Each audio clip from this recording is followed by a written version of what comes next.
Commissioner Lister? Here. Commissioner Hodges? Here. Commissioner Schatz? Yes. Mayor Palladino? Here. Mr. City Manager, would you please start with the first topic? Yeah, I'd like to, thank you, Mr. Mayor. The first issue before you this afternoon on our workshop is the BOC neighborhood road project. We keep calling it the BOC Road Project, but it's certainly more than that. It's the entire neighborhood. And so today we have the pleasure of having Mr. Al Carrier from Doolin Associates. He's here to walk us through that, and then we can certainly reschedule it if you want, but we already went ahead and scheduled a neighborhood meeting, and we did it at 2 separate times, I believe at 2 p.m. and 6 p.m. on Wednesday, February 17th, and that allows everyone in the neighborhood to meet with the engineer, meet with the contractor, meet with the city manager or the public works director if they want us there, to discuss the project and the times and the issues that may affect them getting in and out of their driveways and onto their roads and such. So with that, I'd like to give the floor to Mr. Al Carrier. Good afternoon. I'm Al Carrier with Doolin Associates. If you remember back a couple years ago, we got some cooperative funding for the Boca Stormwater and Roadway Improvement Project. The bounds of the project are Boca Avenue, I guess to the north, Boca Drive to the south, and all the way over to Gulf Boulevard. It's that entire little island, if you will, that we're going to be doing work on. The purpose of the project is to upgrade the stormwater infrastructure, put in what they call BMPs, stormwater BMPs, best management practices. So what we're doing is we're putting in baffle boxes and pervious concrete to collect the sediment prior to discharge to Boca Bay. We are, again, getting cooperative funding, half from SwiftMud and half from you all. And then in addition, we're getting a joint project agreement that you all entered into, if you remember that, a couple months ago with Pinellas County. So when we're in there and we need to do some utility work as far as water services, water and sanitary sewer, they're going to be paying for that out of their pocket. As Mr. Crawford mentioned, there is a neighborhood meeting on February 17th at 12 and at 6. If you remember, we had the same type of neighborhood meeting for Normandy Beach, where we have tables laid out, have the plans laid out. It's an open forum. Allows people to come in, ask questions. We'll have a number of people there that are familiar with the project and answer anybody's question that they may have.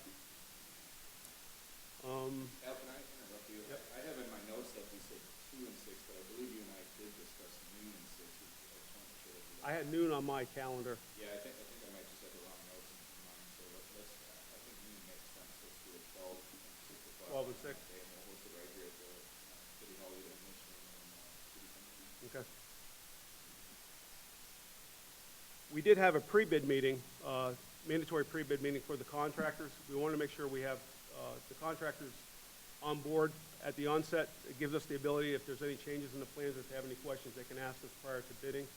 We had a very good turnout. We had 12 prospective contractors, so I suspect we're going to have a pretty good turnout for bids. The bid opening is this Thursday at 2 o'clock, and you'll all see this again. Once we get the contract, the lowest bid from the contractors will come before you for approval, and it kind of solidifies the cooperative agreement with SwiftMud and your funding for the project. And we're looking at the project to last about 365 days. You have to answer any questions.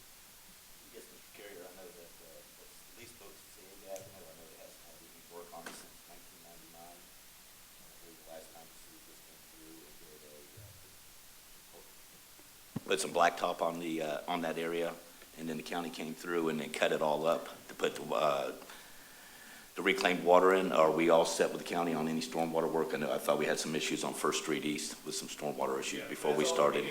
Okay. That's part of our project. The stormwater we're doing is on the city's end.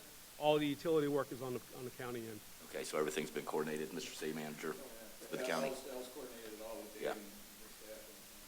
And bids are due this Thursday. This Thursday. So the bids will be coming along, but if you look, Mayor, you had to go out to a couple of homes out there with people asking about the roads. And you're right, I think you've probably got a couple of roads on top of the road out there where the curbs now have become completely irrelevant. The drainage is going every which way. And so Al and his team have completely taken care of all those precautions. About 2/3 of the streets out there are getting brand new curb and pervious concrete.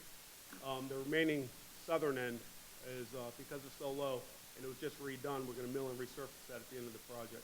So everything at the end of the day is going to look brand new. And I believe the city manager's right. I know at one time there was actually some Miami curbing done out there, but so many times it just got asphalt on top of asphalt and no resurfacing done. So you did an excellent job on the Normandy project. I know there was some concerns out there, but y'all did an excellent job on that project. So we look forward to you working on this one. Thank you, Mr. Carrier. One more question. On the settlement boxes, are we going to have any black flow valves on that? Because I've had some new residents move into the BOC Drive area recently, and we've had some high tides, and I can tell you they don't comes up work. through our drainage. When I was at City of Clearwater, 15, No, we've looked at a 18 couple years of ago, we did a designs big for that. project on the north end of Clearwater Beach by putting in they call them the duck valves, open valves and flat valves. We tested 3 or 4 different kinds of valves to use to block the water from coming in. And in every case, they failed within like 6 months. They're so labor intensive. They always get stuck open or they get stuck closed. So what we find is you increase the pipe size, you have a big rain event. The streets are designed to handle a 10-year event. Everything flows out through the pipes. If you have a big event where you're getting water over the seawall, it's the beach. There's nothing you can do. You just got to wait till the storm to subside, and then you're back to normal. Just seems like the roadway is lower than the high tides, though. It is, and over the seawall. we did look at raising the roadways, but a lot of the houses out there are just a foot or so above the roadway. So what happens when you raise the roadway to try and get the water off, you end up impacting people's yards and people's homes. So our solution was keep the roads at the same elevation, increase the number of inlets, increase the pipe size, increase the outfall size going through the seawalls to convey the water. So the city manager brought up a couple of questions about people that having, displaced from their house so they can't get into their driveways. Do we have specific areas where they can park their cars during this construction area? Yeah, I've had a lot of questions from contractors because the nature of the pervious concrete takes 3 days to cure. And is that what you're referring to? So the 3 days to cure, so we're going to have to facilitate. Some people are going to be inconvenienced, obviously. Others, we're going to have to try and get them to their homes. There may be handicapped people or people disabled that can't make a walk for, say, a half a block for those 3 days. So we're going to have to try and figure out how we're going to get those people to their homes or temporary roads off the side till we get the pervious concrete to cure. Thank you, Al. Mr. City Manager, can we take over that park at Gulf Boulevard right there while this construction area is going and use that for a parking lot for the residents? Tried it at 133rd and Gulf Boulevard. There's, I believe, 4 street ends. Right. Or 5 street ends. We have given those up to the contractor to use as staging areas and additional parking spaces for people. And then they will be coming back. They will be coming back in and fully restoring those areas. Okay. Most of those areas do have outfalls in them, so they're going to be tore up anyway. Those are things that we can also get coordinated at that neighborhood meeting when people have concerns about that, but we'll definitely be able to Sure. we'll get them the access they need. Okay, Thank you. thank you. One more thing, Mr. Carey, I wanted to thank you very much. I know you worked with staff on getting that Swift mud grant, so I want to thank you very much for that. That was You're welcome. $1.3 million. Is that correct, Mr. City Manager? Pretty close to it, Mr. Almost 1.4. I will say, just another update, Rex Place and American Legion Drive, remember that cooperative funding for that project? I think that's a $800,000 cooperative funding project for both of those. It got approved, we're under contract, and we're working on that for you all. And then the following year, 2 years from now, 137th Avenue is the next road to be funded by Swift Mud. And they'll be voting on that in March, and it's ranked fairly high preliminarily, so we're looking good for that project also. And Mr. Carrier, can you confirm the construction, Dave, the construction for American Legion Drive and Rex Place would still be almost probably this calendar? It'll be this calendar year. You probably start construction in 4 or 5 months from now. Mayor, I know you love the smell of fresh asphalt and concrete, so there'll be plenty of it to go around. That's it. Thank you. Thank you, Mr. Carrier. Thanks, Al. Next, discussion on designer drugs and possible ordinance. Madam Vice Mayor, would you like to lead that off or introduce the lieutenant that's here today with the Pinellas County Sheriff's Office? Yes, I would. We're trying to get ahead of a problem that has seemed to take over South Florida, so we want to get a good handle on it. Lucky enough today to have Lieutenant DeSato here to discuss the ramifications of what's going on with the newest drug out there called Flocka. So, Lieutenant DeSato, I'm sure you know a lot more than I do.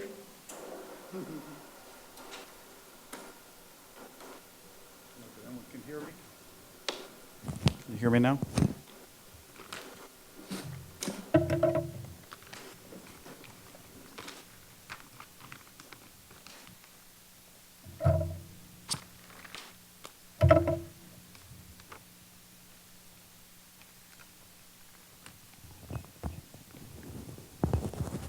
Well, we're taking a moment to bring up the PowerPoint and some of the material, introduce myself. My name is Lieutenant Dan Zito. I'm with Pinellas County Sheriff's Office.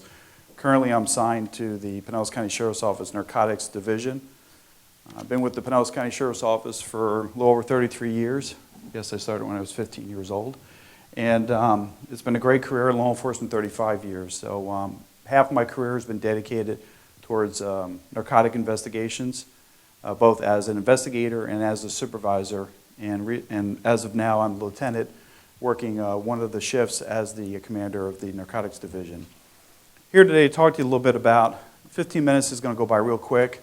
It's not a lot of time to really throw a lot of stuff out, so I'm going to give you as much as I can, as quick as I can, to get through this here. Synthetic drugs, K2 and spice, which is pretty much what the public knows it as, and they have their own opinions of stuff. We first saw it in Pinellas County in 2011. We didn't know what it really was, but it started hitting a lot of the convenience stores. Emphasis on convenience stores. It wasn't the national chains. It was more of the independent convenience stores and some of the franchises. And right away, we saw these products, and then the original packaging for the K2 and spice names on the packaging disappeared. And a lot of people still know that as being the problem, but it's actually the K2 and spice is not against the law. It's the chemicals they put on the products within these bags. But this is just a small example. There's actually thousands of different packagings that are out there and many more to come. If you can think it, it's being done. And it comes in all different shapes and sizes as far as powder. It's put on plants. It's actually put into capsules, pressed into pills. It comes in a liquid form. So we have since evolved the last several years to where it's pretty much disappeared from the convenience stores. It's gone underground.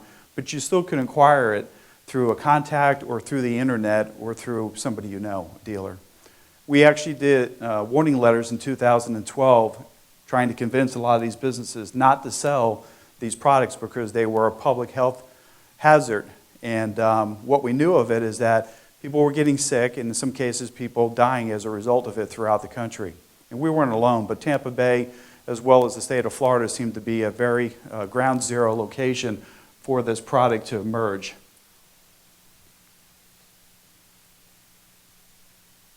And by the way, also the disclaimers they had in there, not for human consumption. It was herbal potpourri, herbal incense.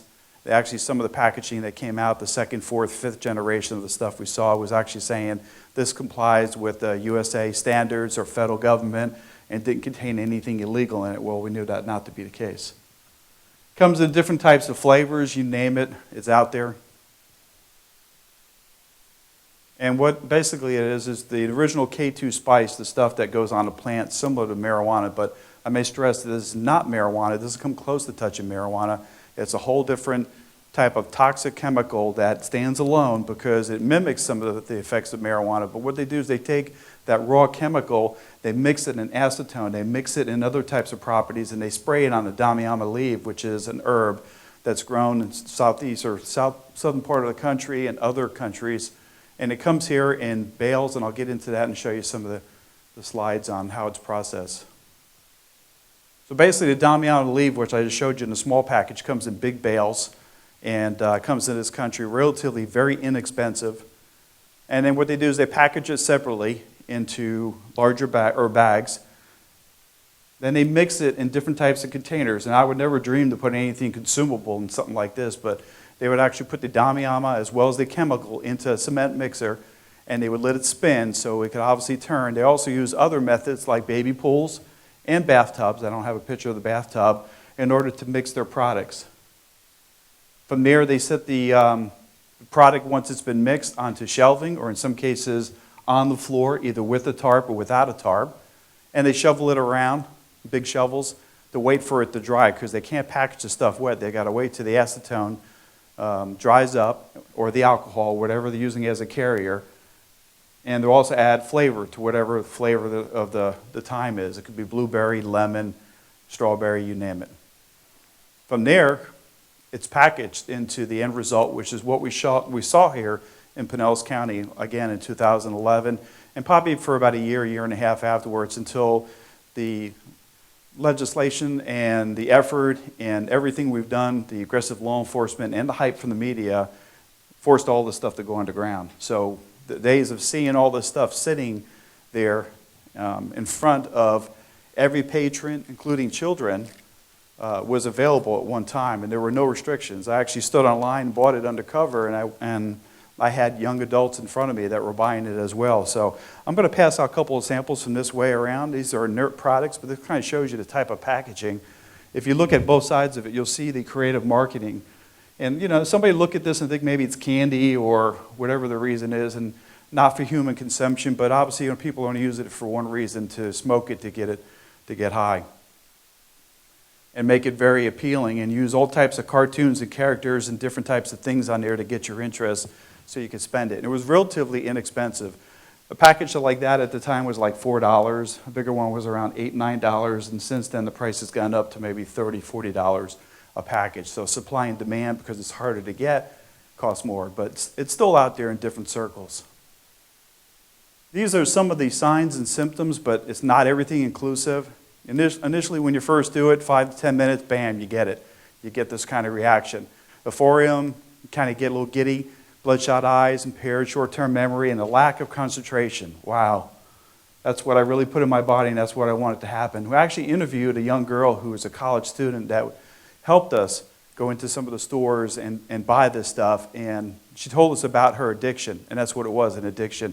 She craved for the stuff. She couldn't wait to get it.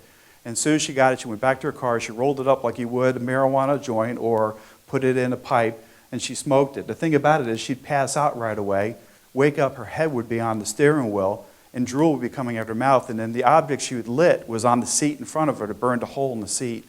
So you can imagine the consequences had she been driving that vehicle and decided to smoke that product.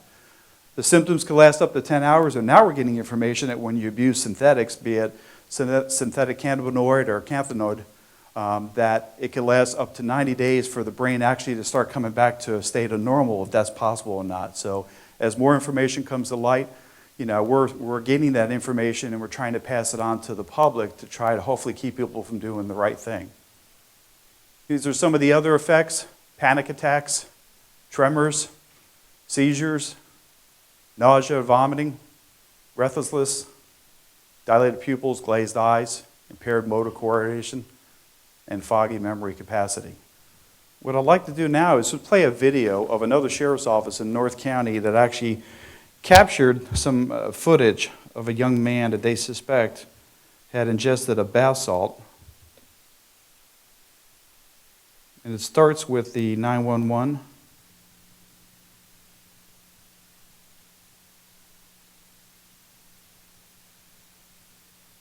And it leads into the video of the person being handcuffed.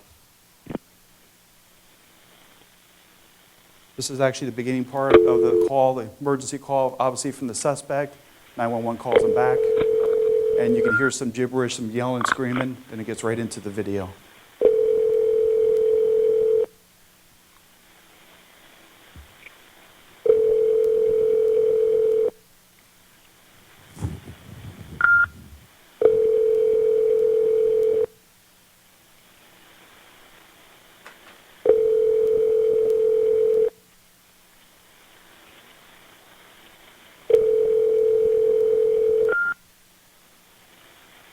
Hello, please leave a message after the tone.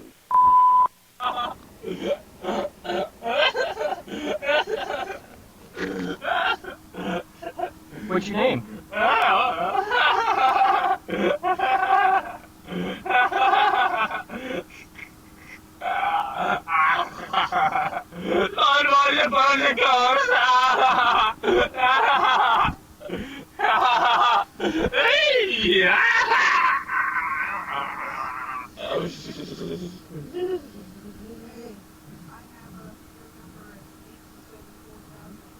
What's up?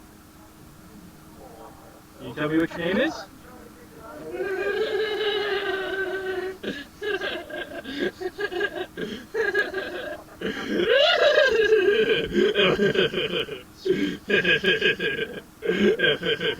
Really?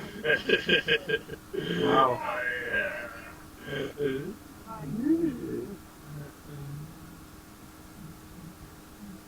Sweet.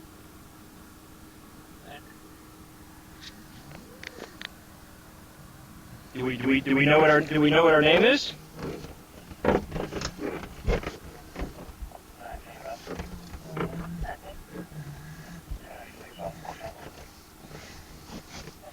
Hmm?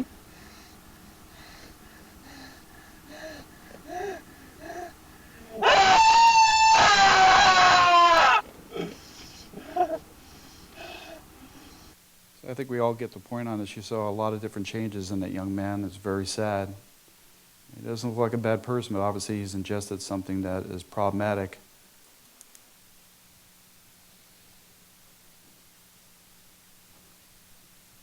So we talk about all these different things that can happen. These are just a small tip of the iceberg. But here's an interesting story. It comes out of another state, but a 13-year-old boy, 13, what does a 13-year-old boy know?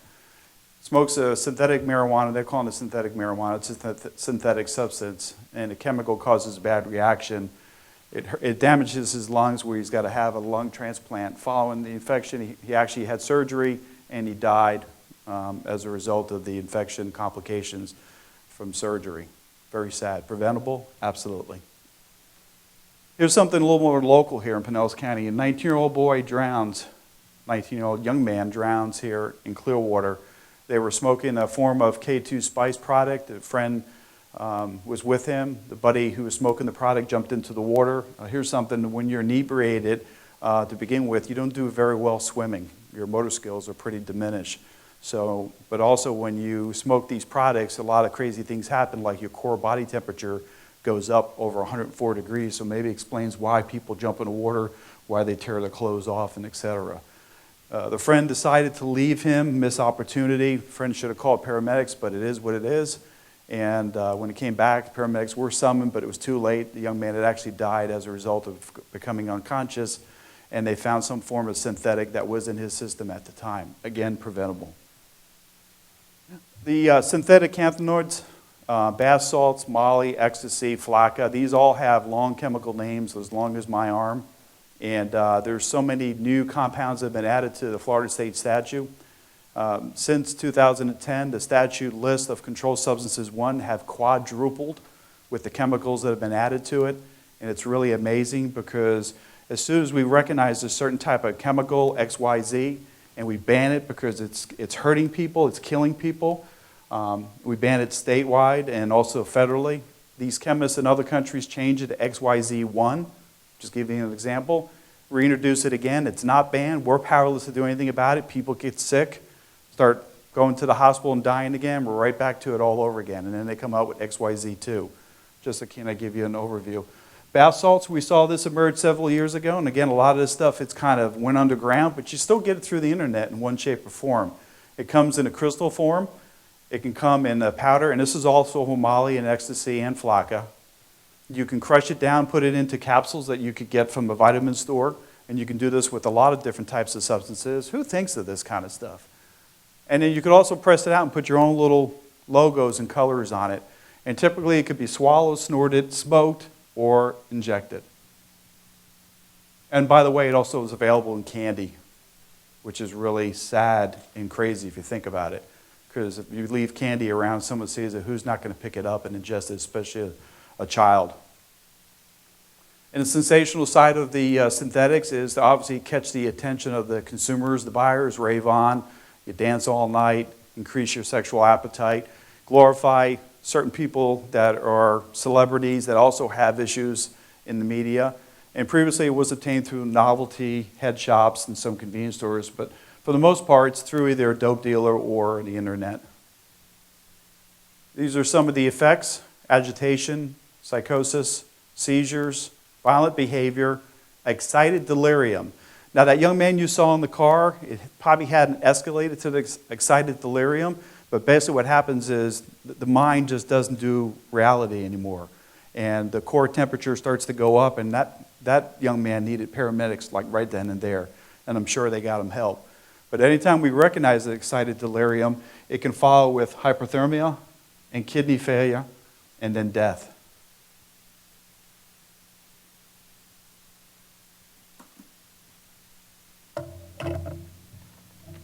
What I'd like to use here is kind of an example.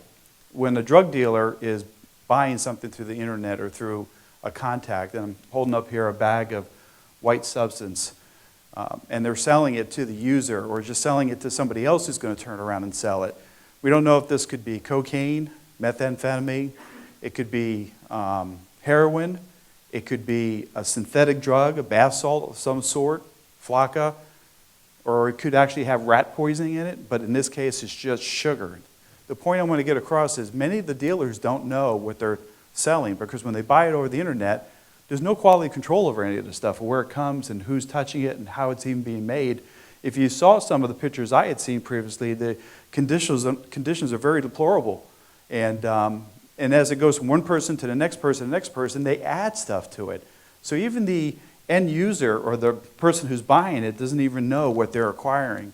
And what are they doing? They're playing Russian roulette with their health and their lives. They truly are.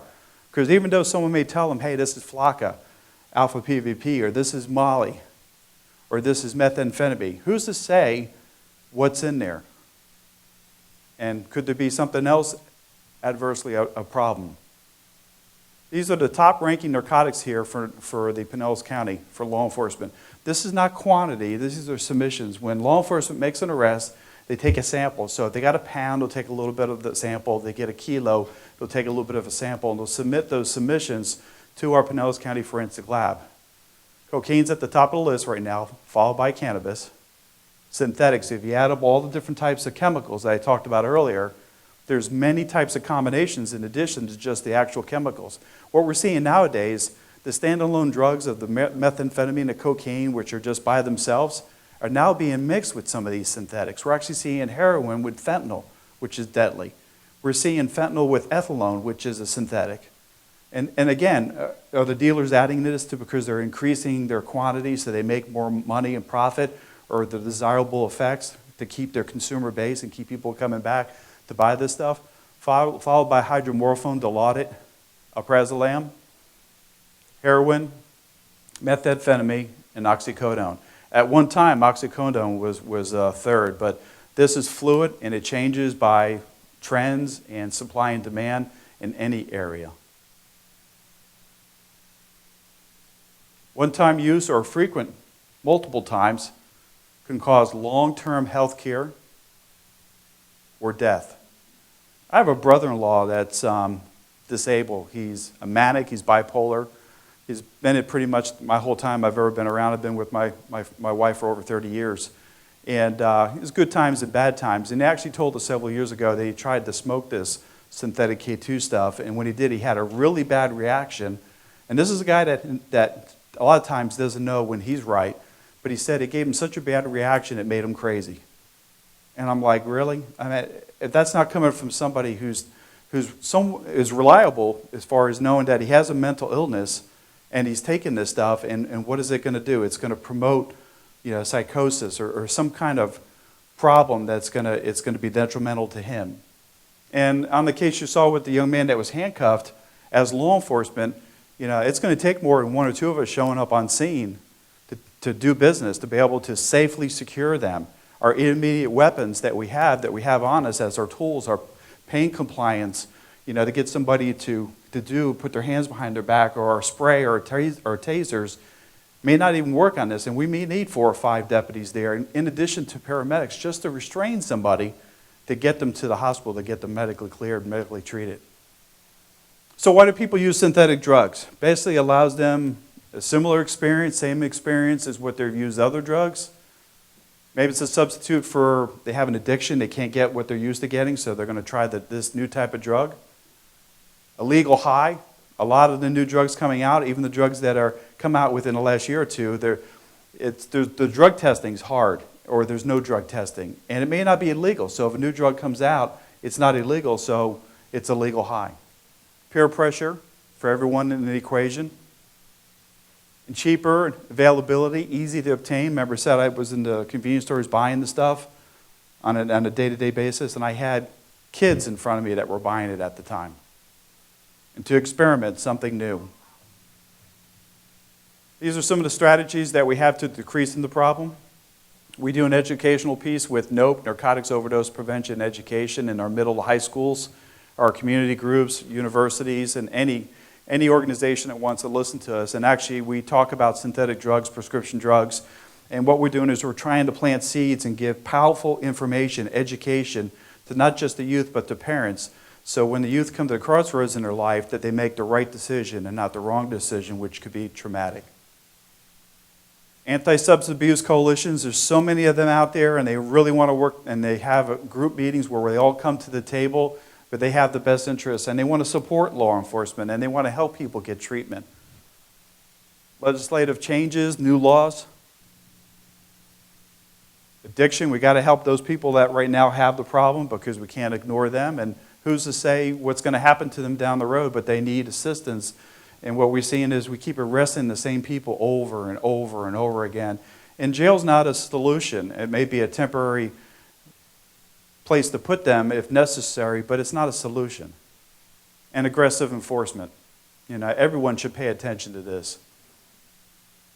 There are some pending there's a House bill and Senate bill right now that would redefine and strengthen statutes relating to illicit and synthetic substances. The changes would make most of the new drugs, the new designer drugs that are emerging, that are coming out following on the heels of all the ones we know about, illegal before they even hit the street. And we're hoping that'll have a profound impact and curb a lot of this problem. But you know what?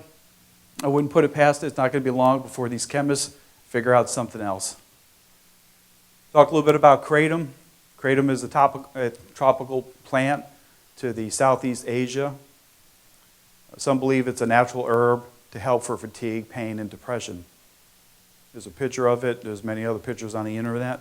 But basically, it's ground up. They ground up the leaves, and it's marketed right now.